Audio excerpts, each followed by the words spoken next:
Magandang umaga po. Kagigising lang po na yung lingkod habang nagpapakulo ng tubig po para magkape. May ikwento po ko sa inyo. May isang babae po na umiyak. Lumapit sa kanyang lula, nagsumbong. Sabi ng babae, "Lula, nagmahal ako ng tapat. Binigay ko sa kanya ang lahat. Pinaramdam ko sa kanya na mahal ko siya. Ang lalaking yon ay hindi niya sinuklian ang pagmamahal ko sa kanya. Wala akong halaga sa kanya." Iba yung sagot ng lula po niya eh. Ang sagot ng lula niya, inabot yung salaming luma. Sabi ng lula niya, "Iha, yung salamin kong ito na luma, dalhin mo sa mag-aalaha sa palengke. Tingnan mo kung magkano ang halaga. Ngayon, kung magustuhan mo yung presyo na i-offer nila sa'yo, ibenta mo at yung pinagbilhan, gastusin mo, gamitin mo para lilibangin mo ang iyong sarili." Dinala ng babae sa palengke ang salaming luma ng kanyang lula at pagdating sa palengke, pinagtawanan siya. "Walang halaga yan. Ano ba yan? Baling tangkay ang salamin yan. Basag-basag pa yung salamin.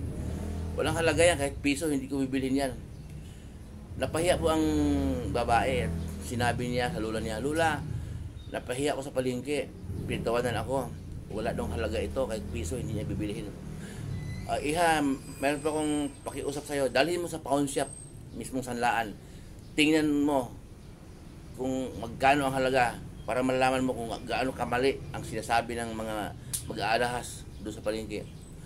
Sinunod ng babae ang utos ng lula niya.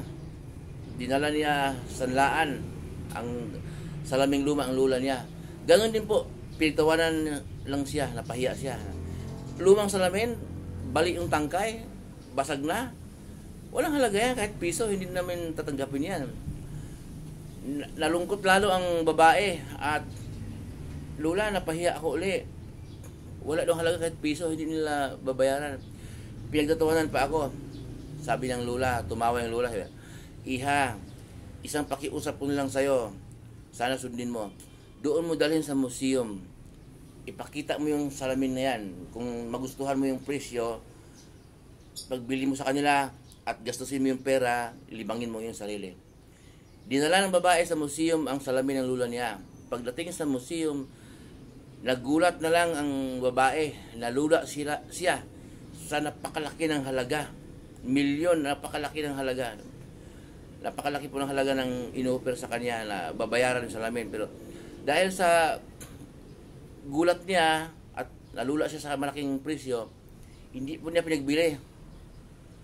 Bumalik siya sa lula niya at sinabi, "Lula, napakalaking halaga ang inalok sa akin ng may-ari ng museum. Bibilhin daw nila ang salamin na ito." "Bakit? Ano bang mayroon nito, Lula? Pero hindi ko pinagbili. Pinaalam ko muna sa'yo."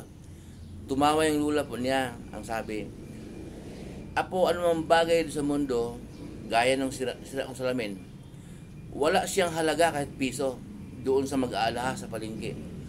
Wala din siyang halaga kahit piso doon sa sanlaan. Pero milyon ang halaga doon sa museum. Napakalaking halaga. Doon siya nababagay na ibinta.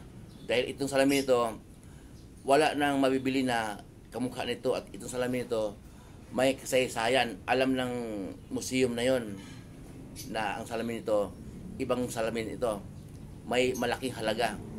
Kaya ano man nababagay sa mundo, Iha, may lugar na wala talaga siyang halaga. May lugar na siya'y mamahalin. Ganon din sa tao, Iha. Kung hindi ka binigyan ng halaga ng minamahal mo, iwanan mo siya. Humanap ka ng tao na marunong tumanaw, susuklian ang pagmamahal na inuukol mo sa kanya. Ganun yun, huwag kang mag-isti sa isang bagay na hindi ka binigyan ng halaga, na pinagtawanan ka, nilalait ka. At huwag kang malungkot. May lugar, may tao na maunawaan ka, na pag binahal mo siya, mamahalin ka rin niya. Yun po ang kwento ng maglula. Ang yung lingkod, si Chef Roy, magkakape na ako.